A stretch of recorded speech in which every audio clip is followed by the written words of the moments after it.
I think you should never be scared. Even if China is stronger, China will give you only good. We fail to appreciate history.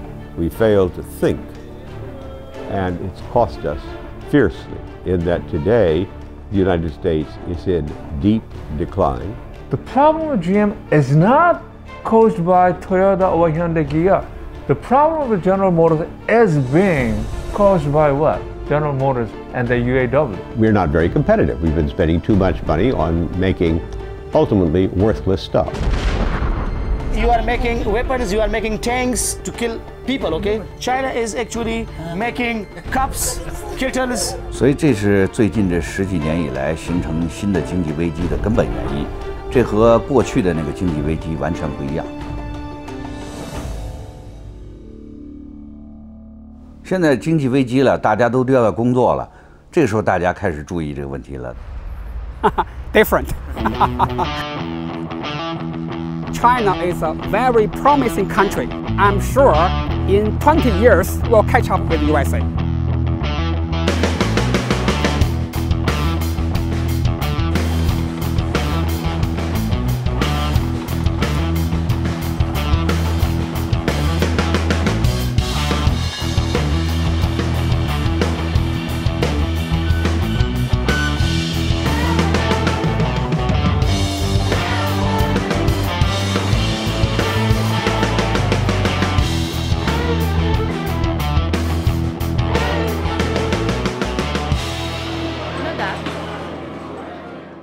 The world hegemon has historically always been the world's most powerful economic nation.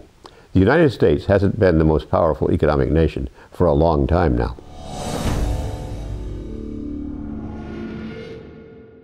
And it doesn't look like it's going to come back.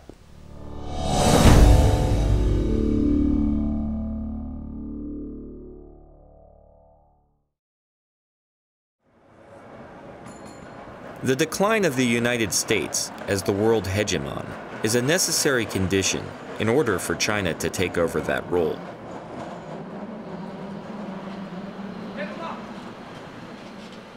But does hegemon necessarily mean empire? Hegemon simply refers to an overarching power. By empire, then, I think it's a little bit like pornography. You know it when you see it.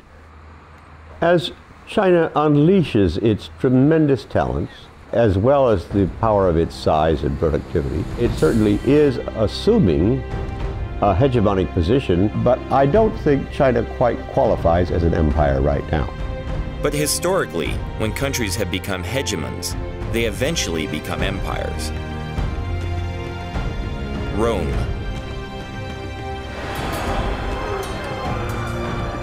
Britain,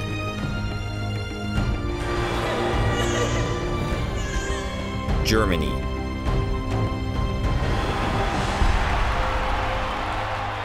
Japan,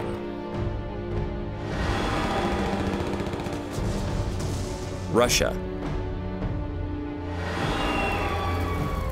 and let's not forget the United States.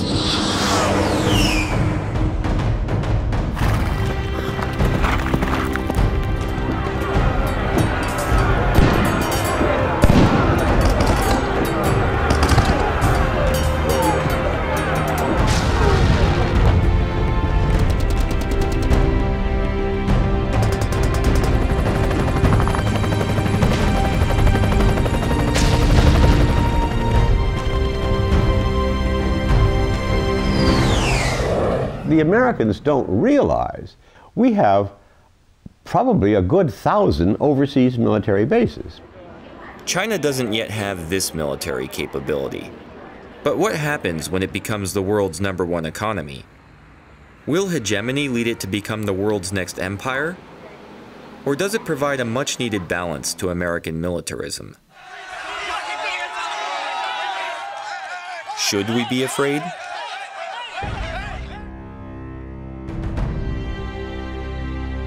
Seeing is believing. So come to China and have a look. Seeing is believing. So let's go. But not only to China. Let's go to the countries that surround China and see how they're being treated. Is China being a friendly neighbor? Or is it sowing the seeds of empire?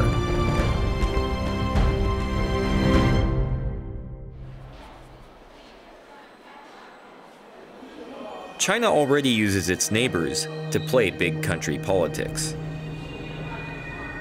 Busan, South Korea, one of the world's major shipping ports, and evidence of the successful industrialization of South Korea, whose living standards now rival those of the United States. The US considers South Korea a key ally in East Asia, and it hopes that China will help to resolve the growing nuclear threat posed by neighboring North Korea. Like much US policy, it misunderstands Chinese interests. Seoul. The nation's capital has a little more than a quarter of the country's population of 48 million. It sits precariously at 50 kilometers from the demilitarized zone, separating the two sides, in range of the North's artillery. Threat of Seoul's all-out destruction in the event of further conflict has helped maintain this status quo for 5 decades. Just how serious a threat is North Korea's development of nuclear weapons?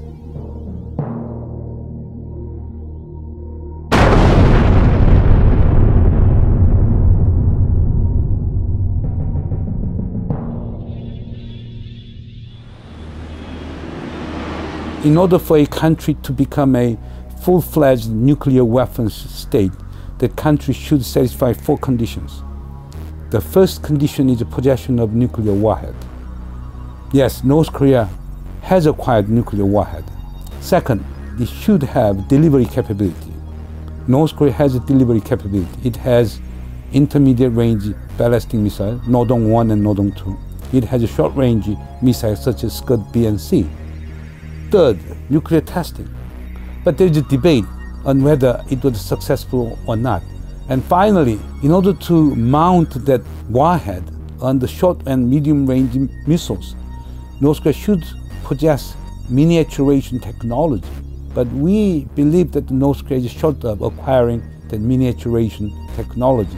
In view of that, we can argue that North Korea is a very dangerous country with potential nuclear weapons capability, but we cannot regard North Korea as de facto a full-fledged nuclear weapons state. I don't find the Korean situation unstable. I've never felt that there was a threat from North Korea. I've never thought for a minute there was a single North Korean that was even slightly suicidal.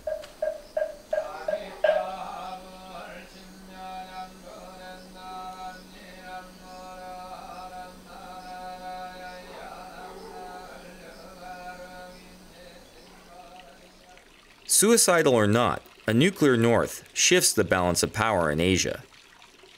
Why doesn't China use its growing strength to help US-backed efforts to disarm North Korea? One of the odd things about the post-war world is the Chinese are absolutely delighted to have Korea divided in two. They used to try and maintain this even back in the Tang Dynasty. Korea was often structurally divided into different kingdoms with different support from the Chinese, because it led to structural weakness, inability to stand up to a Chinese domination. Their policy is to prevent war and prevent the unification of Korea. 那个北韩啊，是中国政府手中的一张重要的牌。我们都知道，mafia的教父都会衣冠楚楚的，假装正人君子一样。那他需要出去扔炸弹，需要动刀子，需要开枪的时候用谁呀？他需要一个马仔。 所以实际上，你看这些年来，北朝鲜扮演的就是这样一个角色。 Initially, when let's say let's go back to the January and February 2003, what the Bush administration wanted was, press China in such a way that China would impose sanctions on North Korea. China didn't want it. If you're going to work on Korean nuclear issues, you have to understand the Chinese context, and the fact that South Korea is rich is fine. But if Korea were unified and this rich, it would be the size of former West Germany. That's getting to be a little too big for Chinese comfort.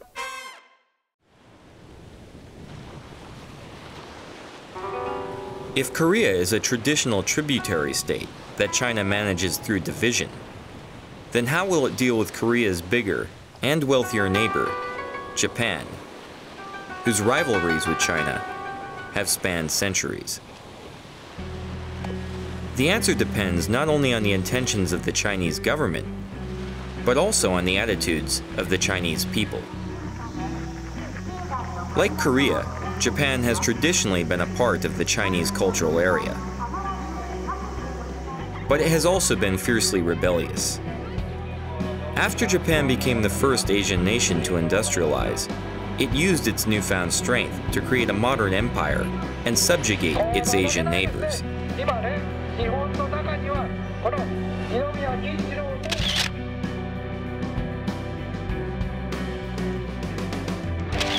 Committing heinous war crimes and killing approximately 30 million Chinese throughout Asia. Understandably, there exists a strong current of anti-Japanese sentiment among many Chinese today. Although Japan was defeated in World War II, it went on to become the world's second largest economy. China, however, is now on the verge of surpassing its old rival.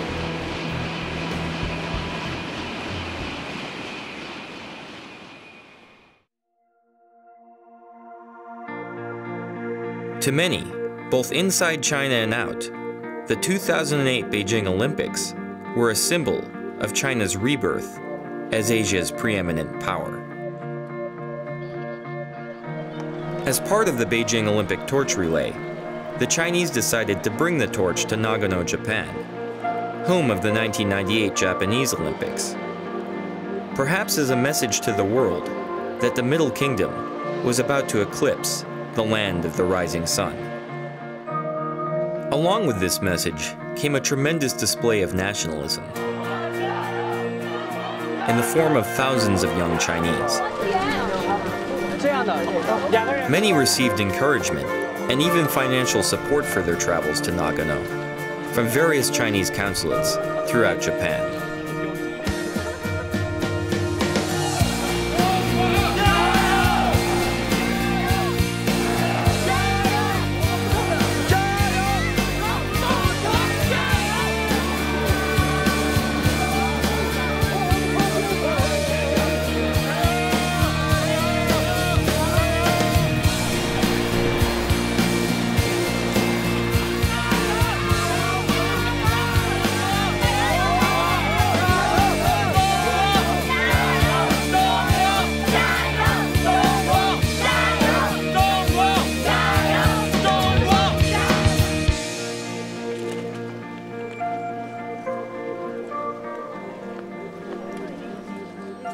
The Chinese government requested that the relay begin at Zengguoji Temple, the same starting point as that of Japan's 1998 Olympics.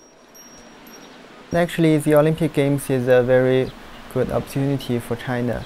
Most of the students in China view it as a great opportunity for us to present ourselves. However, days before the torch run, the temple announced concerns about the treatment of fellow Buddhists in Tibet at the hands of the Chinese, and refused to host the Chinese torch.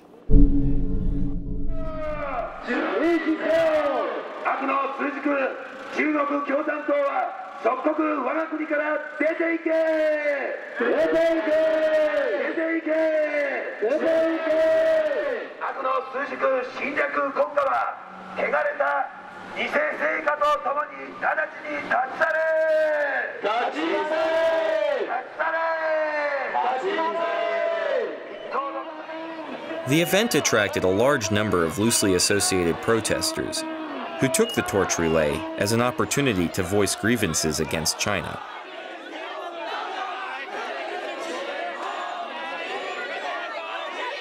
Generally, we don't like the protesters because they try to insert political implications to these non-political events.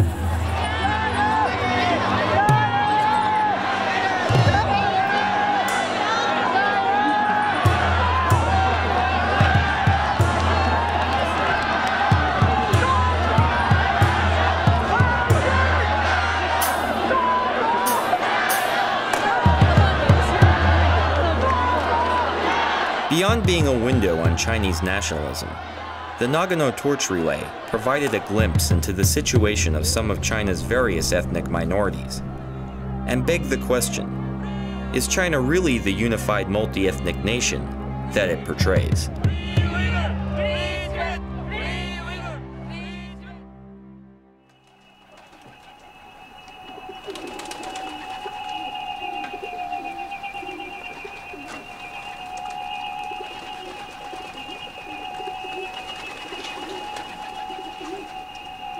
In China's idea, from ancient to until now, we stress harmonious.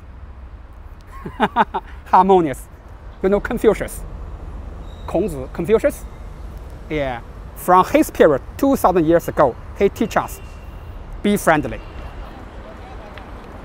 No matter where you come from, all corners of the world, we are one family. We are friends. The Olympics provided an opportunity to see if the harmonious society was a reality or simply propaganda. We headed to Xinjiang, meaning new territory, to watch the Olympic torch relay in Kashgar.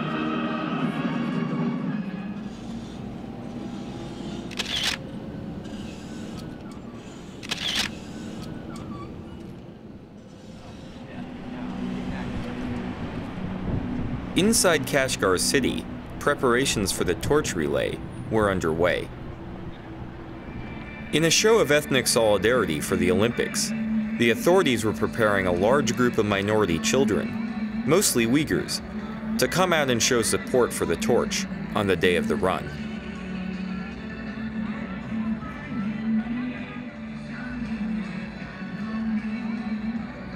The event itself, however, was sealed off from the public.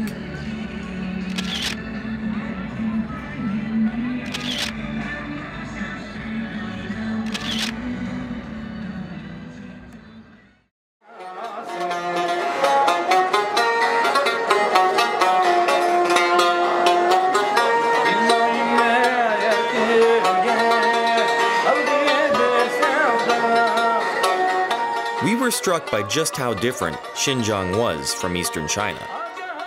And we wanted to know more. Specifically, just who were the Uyghurs? Well, to begin with, they're Central Asians of Turkic origin, and they're Muslim. It wasn't until we caught up with exiled Uyghur spokeswoman Rabia Kadir at the Uyghur American Association in Washington, D.C., that we felt like we got the other side of the story. İsmim Rabia Kadir, milletim Uyghur, ziminimnin ismi Şarkı Türkistan. Mening ziminim 1949 yılı Xitay hükümeti tarafından, Xitay diktatorları tarafından besip elingan. Xitay hükümeti biz sizlarni azatlık çıkardık, Manjulardan azatlık çıkardık, militaristlardan azatlık çıkardık. Sizlarni en baxtli qilamiz, biz sizlarga yordam qilamiz. Sizlar shundaq san'atkor, pokiz, go'zal millatkansizlar, shundaq xo'shal qilamiz deb shunchalik va'dalarni bergandi. Lekin u bergan siyosatlari faqat qog'oz yuzida qilib, Xitoy butunlay o'zgacha shu avtonom rayon degan ism bilan qolib qoldik va bergan siyosatlarini yolg'on qilib uning aksinchisiga ijro qildi. 11 sentabr voqeasidan keyin Uyg'ur xalqini endi bostiradigan fursat, yo'qotadigan fursat keldi deb qaradi. Shunga Amerika Iroq urushidan foydalanib, Amerika bilan Birlashgan Davlatlar Tashkilotiga Sharqi Turkiston Islom partiyasi degan bir narsani kirgizish uchun bor kuchi bilan xizmat ishladi Xitoy hukumati.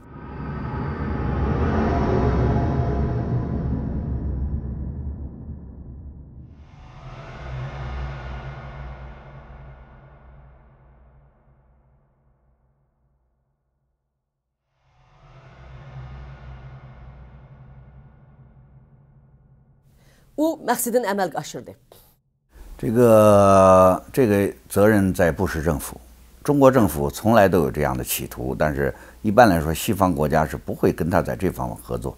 可是非常不幸的是，布什政府居然鼓励了中国政府，就是把新疆的这个反对派列为恐怖组织。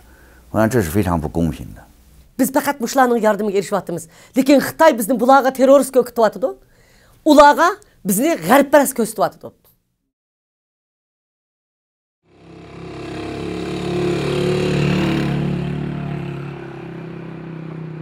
there are two nations which are fighting in the world. One is America, one is China. So America is using brutal way, which is war, and there is a lot of losses. And China is using a peaceful way and civilized way where there is no loss.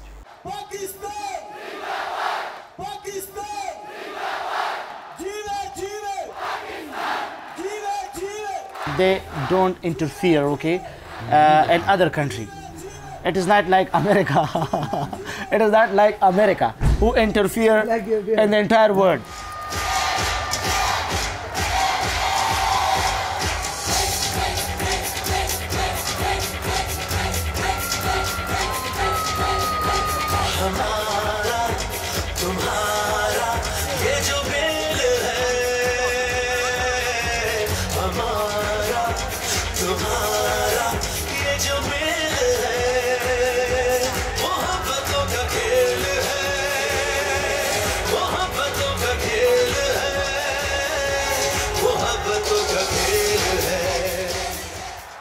The United States is one of the largest donors of foreign aid to Pakistan.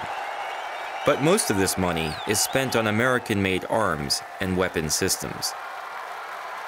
The Pakistani military justifies such spending as being necessary to defend against the imagined threat of its archenemy, India. American aid, therefore, does little to help actual Pakistanis.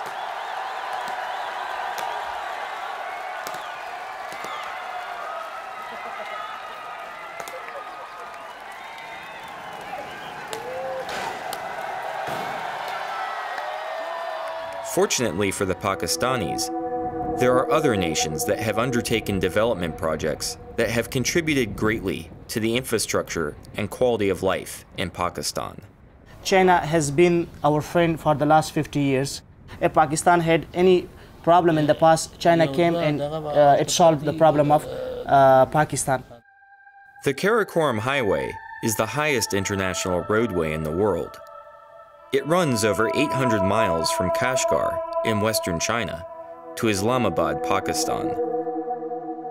The KKH is a joint venture between China and Pakistan that provides a vital link between the two countries. A quiet graveyard just off the highway commemorates the 82 Chinese workers who lost their lives in Pakistan during the 20 years it took to complete the construction of the KKH. The Karakoram Highway would not exist today were it not for the funding, hard work, and sacrifice of the Chinese. Before the construction of KKH, the people of northern areas led a very poor life. After construction of KKH, we experienced different sort of changes, culturally, economically, socially, and politically even.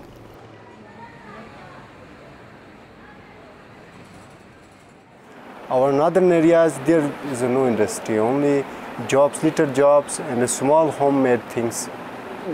China is the only one of the country who provide the very cheap stuff for our people. We are 6 hours drive from our border to China, so easily we are going to. China is so near for us, so we want to business with China.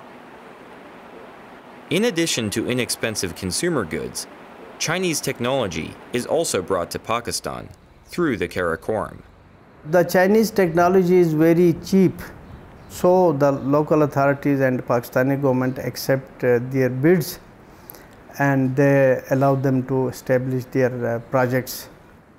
There is an agreement between Chinese government and Pakistani government for widening the KKH, for laying the railway line as well as gas pipeline.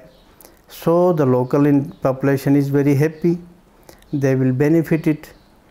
The Chinese have also begun other mega projects in Pakistan, such as investing $200 million in the construction of Gwadar Port on the southern coast of the country. Gwadar is considered by the Chinese as their avenue to a warm water port.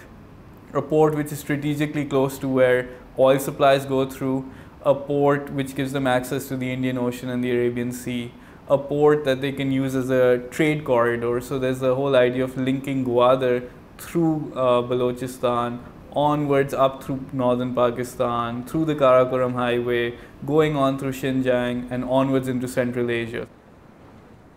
While most of these plans have yet to become reality, they reflect the ongoing and serious interest of the Chinese in maintaining close ties with Pakistan.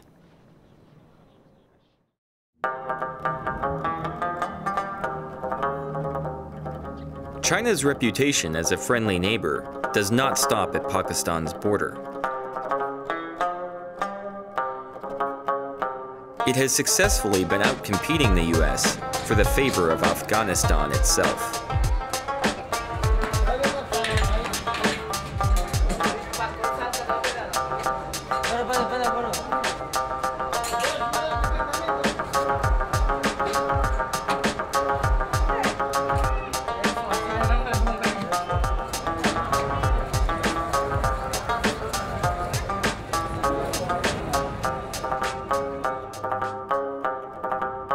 After nearly 30 years of war, abandoned artillery litter the landscape of Afghanistan like tombstones marking the graveyard of empires. We have enough experience with the war. We fought the Soviets. At the end, that superpower was broken.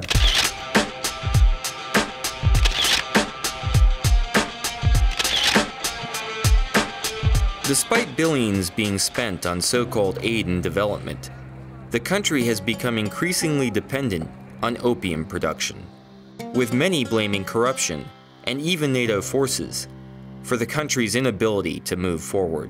America wants to solve everything by the gun.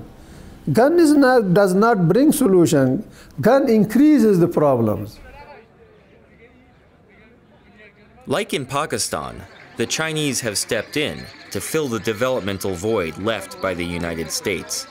Right now, in this reconstruction period in Afghanistan, Chinese, they are holding some construction company. They have built, they are busy in some road construction. They are not even telling our government who should be a minister, who should be a governor.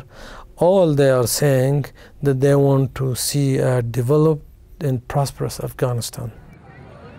However, like its Western peers, China's interest in Afghanistan is not purely humanitarian.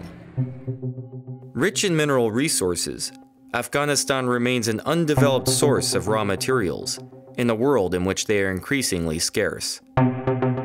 It is Afghanistan's copper that interests China. The metal is used in all aspects of modern life, including coinage, jewelry, housing, transportation, electronics, and medicine. Afghanistan's untapped Aynak copper deposit in Logar province is said to be one of the world's largest, valued at almost $90 billion. ولایت لوگر در 30 کیلومتری جنوب شرق شهر کابل قرار دارد و این ساحه معدنی که شامل بلاک تکتونیکی کابل هست. در اینجا 3 معدن بزرگ وجود دارد که عبارت از معدن عینک، معدن دربند و معدن جوهر. البته معدن مثل عینک بزرگترین از این معدن است و این ساحه. The China Metallurgical Group has bought a 30-year lease for $3 billion, the largest foreign investment in Afghanistan's history.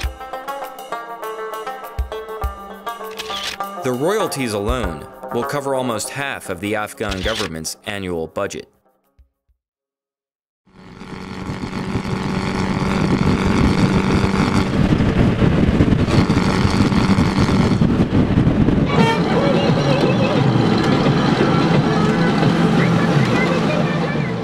India, home of 1.2 billion people.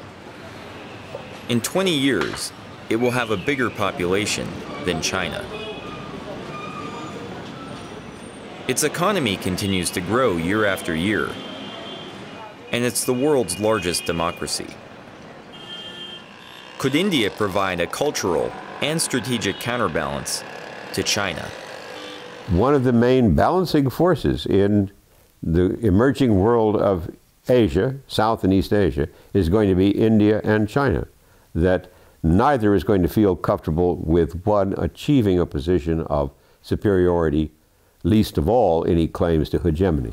I would assume Asia is a target for the Chinese. They would like to put Asia under its control in economic terms, in political terms, in strategic and military terms. This is where China has been active. If you were to look around Asia, China has replaced the US as the largest trading partner for almost every country in the region. India-China trade has been growing rapidly, and a trade route has even been opened that directly connects India and China through Tibet. Indeed, India-China trade has crossed India-US trade in terms of sheer numbers. There's a growing trade relation, bilateral relation between these two countries.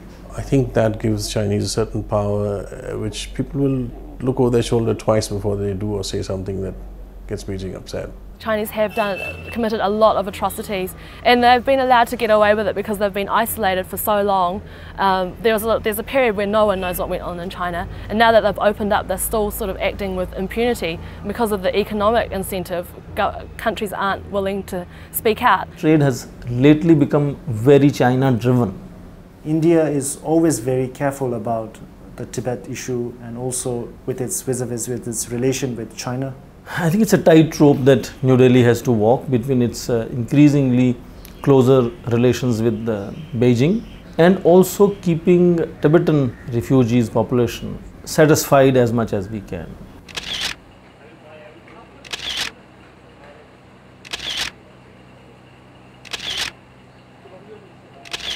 In March of 2008, there were protests across Tibet before the Chinese hosted the Olympics.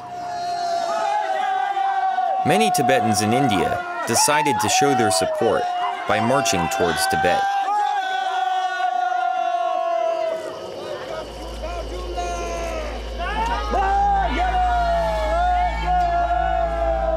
When we led this march, we walked for nearly 4 months.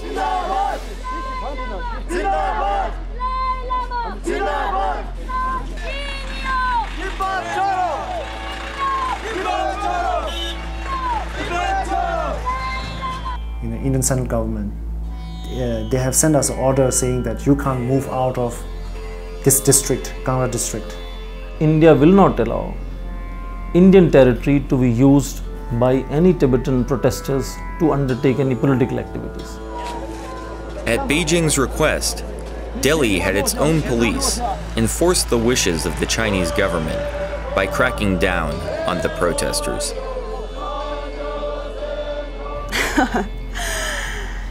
Yeah, China is very clever, and it can use any country for their own benefit at any point of time.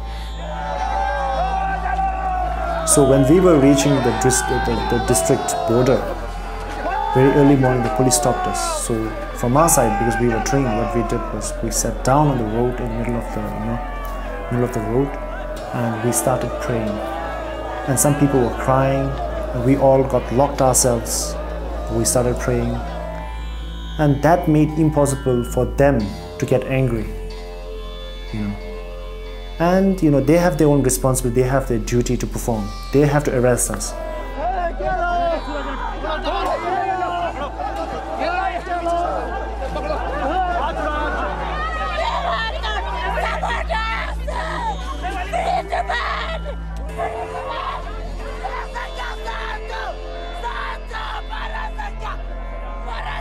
I think perhaps I feel a bit of an affinity to the Tibetan people because my parents went, or at least my mother, I don't know about my father, went through the Cultural Revolution.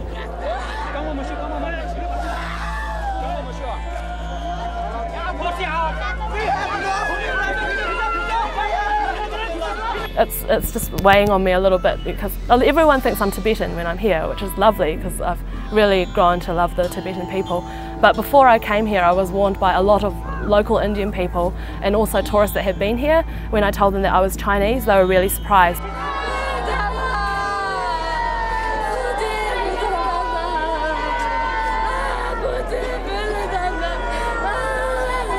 some people were actually saying quite extreme things, like that people might think I was a spy from China, and that people would react negatively here. They would get angry with me, and if I'm not angry, then they would be staring at me and they'd make my stay here very uncomfortable.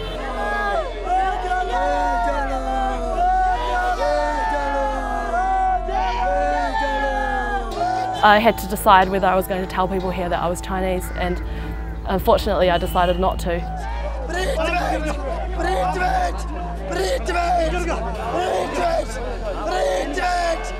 And I think that was a mistake, because I think they would have accepted me fine. Like they've got friends in Tibet that are Chinese, and they're very open and welcoming of Chinese people, because that's what the Dalai Lama teaches them, to show compassion to everyone, your enemies and your friends. India is not the only country where China tries to control Tibetans outside of its national borders. The T word is predominant vis-à-vis China's relations with Nepal.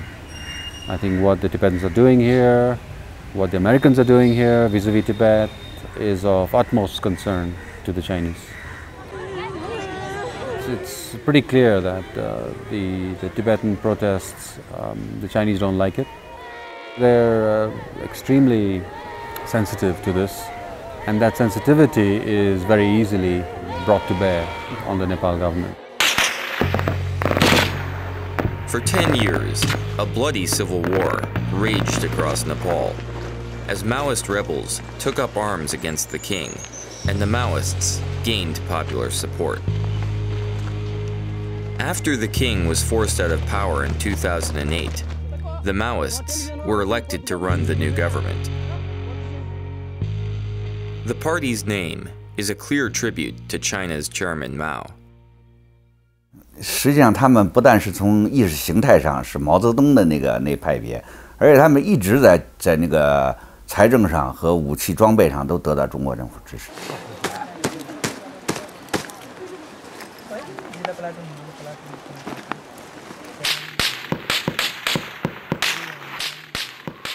During the Civil War, Sherpas camping in the remote snowy passes of the Himalaya reported seeing caravans of ponies loaded with guns crossing from China into Nepal during the dead of night.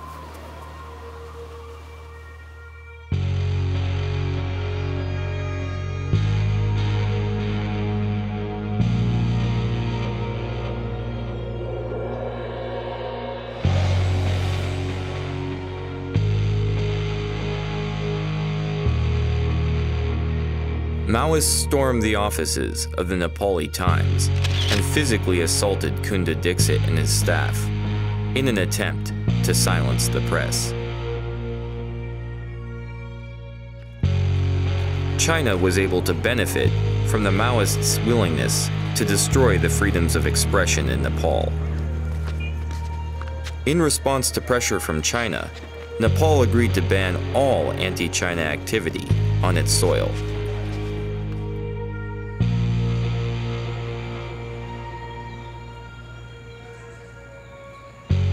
China is bringing Nepal within its orbit. But what happens now? Once China controls a territory, what's in store for its future? Let's take a look at Hong Kong.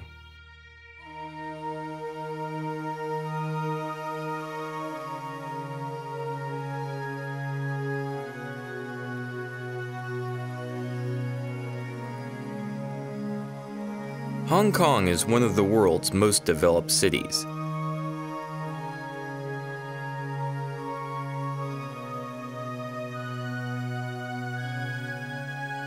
An icon of Asia. The Pearl of the East.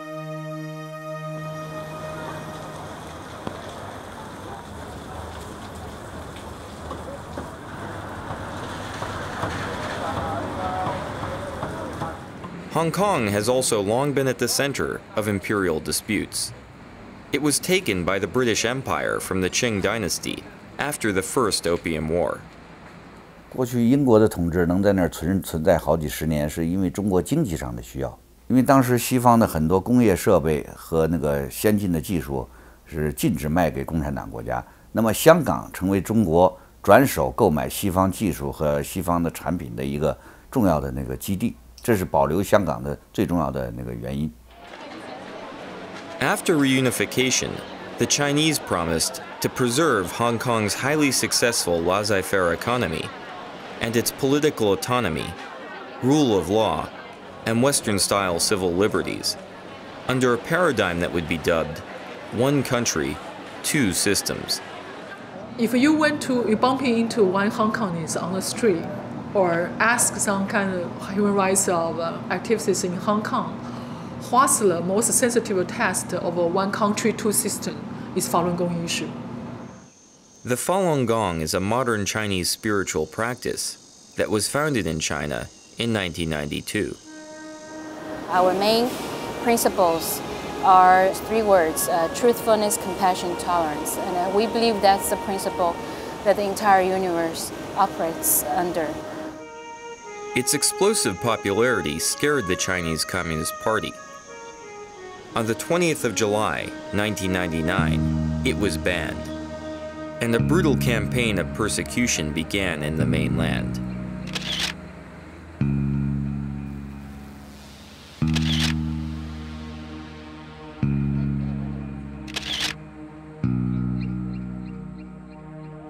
Falun Gong practitioners sought refuge all over the world, including Taiwan, Japan, the US, and even Hong Kong. Compared to China, Hong Kong remained an island of tolerance for the Falun Gong. Even today, as busloads of tourists from the mainland come to visit Hong Kong and take in the view from Victoria Peak, Falun Gong practitioners are free, under Hong Kong's constitution, to peacefully demonstrate in support of their beliefs, including displays about human rights violations by the Chinese government. On the surface, it would appear that one country, two systems is working. Or is it? One of the issues raised when you introduce Hong Kong is whether or not the Chinese idea of one country, two systems is stable. I don't think so. Under Beijing's pressure, the Hong Kong government routinely violates its own constitution by refusing entry to Falun Gong practitioners who try to visit the territory. Every country have an immigration control. They are entitled to refuse someone, no problem. But racial and religious discrimination cannot be a reason of refusing people to enter. So when we talk about one country, two systems, it's like, gradually really disappearing. Is one country, two systems starting to become one country, one system? 但是收回香港那个90年代的时候，香港在政治色彩并不浓。但是现在的香港的这个残存的民主，成为好像中国民主的一个导火索，一个重要的榜样。所以共产党现在需要消灭香港的民主。Teresa Chiu herself was deported when she attempted to visit. Chinese leader Hu Jintao was visiting there. We have 1,000 Taiwan Falun Gong practitioners, from 6-year-old kid to 80-something aged old lady, were violently repatriated from Hong Kong to Taiwan. In detention room, we have no water, no refreshment, no place to rest. They use some kind of blanket, wrap me like this way, from here, until below the knees.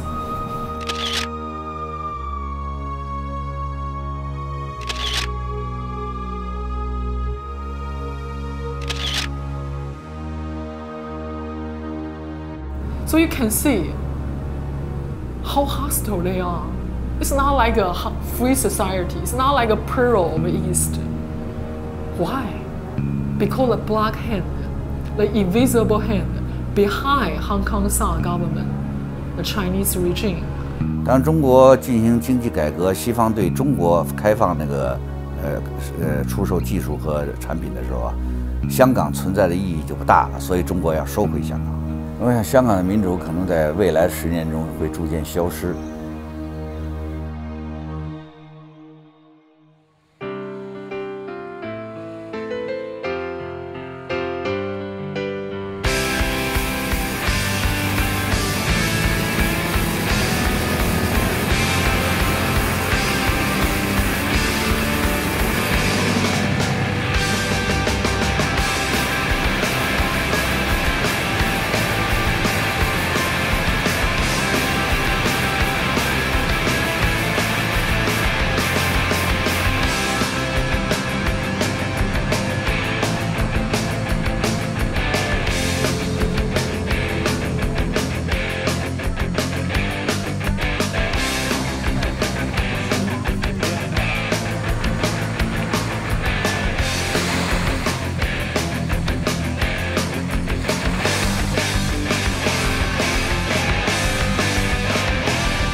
After being defeated by the Chinese Communists, the KMT, or Chinese nationalists, led by Chiang Kai-shek, fled to the island of Taiwan and designated Taipei as the capital of the Republic of China in 1949. The KMT ruled the island under an oppressive authoritarian regime, but it was successful in creating rapid economic growth that has made Taiwan one of the most industrialized countries in the world. Eventually, the KMT's iron grip gave way to a democratic system in Taiwan, creating the first true ethnic Chinese democracy in world history. Could Taiwan be a model for the future of mainland China?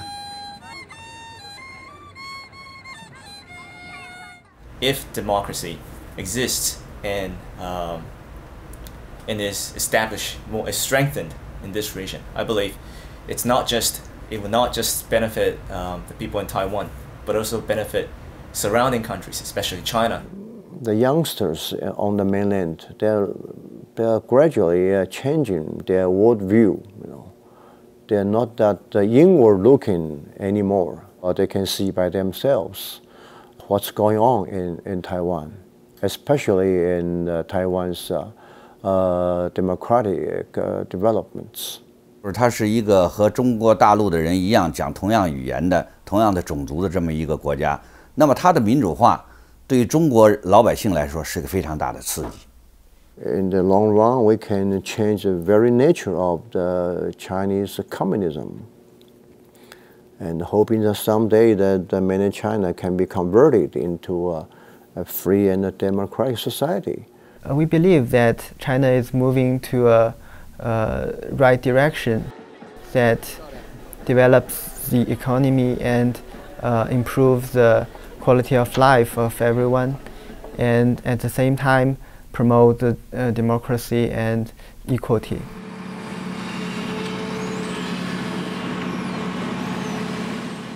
As the Chinese economy has grown, a process of normalization between Taiwan and the mainland has begun.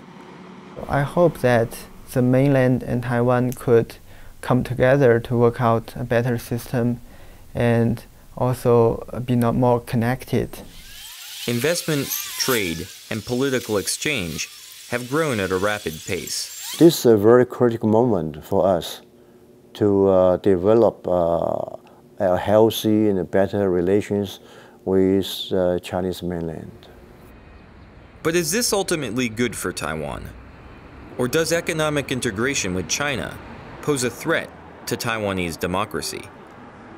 共产党使用了很多，除了武力的压力以外，还使用了这个金钱的引诱，引诱台湾的商人到大陆去，给他们特殊优惠的政策做生意，让他们赚大钱，回过来头来再来影响台湾的政府。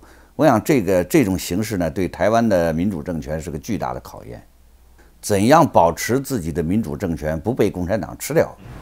They try to create this image that, at least symbolically, that they are a peaceful country, they are rising peacefully, and they wish to deliver this sense of sincere to the world that we are rising economically and politically, but in a way that world stability will be maintained. we need to accept that China become really a big power in the world. But the problem is that what kind of China we want in the future, in the 21st century. Some people are talking about that China may replace the United States in the future.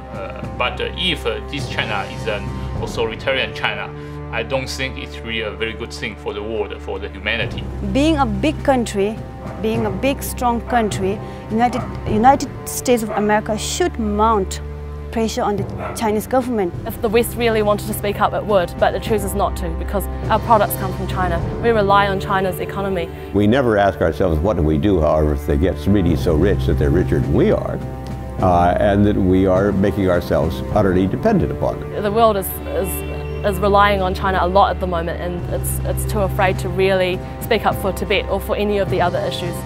I believe that the international community should continue to talk about the human rights problem, the democracy in China. If not, I believe you are just helping to create a new empire, and I believe it's not good really for the 21st century.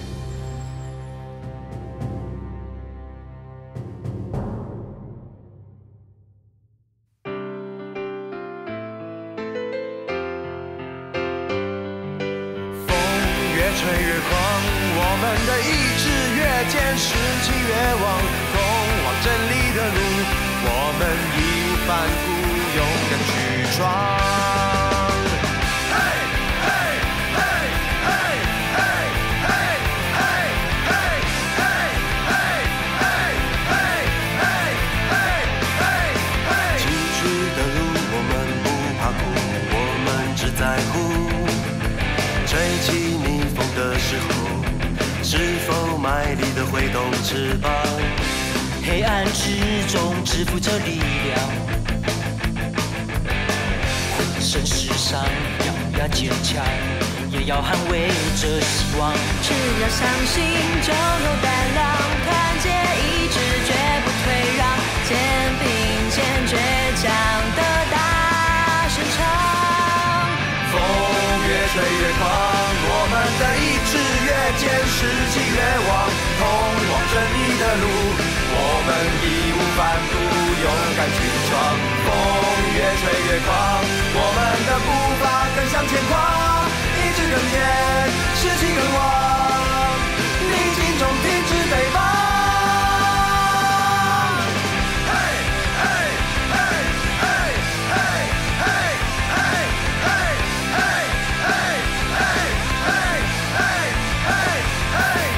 崎岖的路我们不怕苦，我们只在乎吹起逆风的时候，是否卖力地挥动翅膀。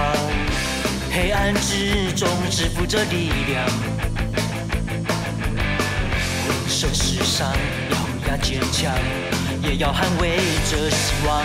只要相信，就有胆量，团结一致，绝不退让，肩并肩，倔强的大声唱。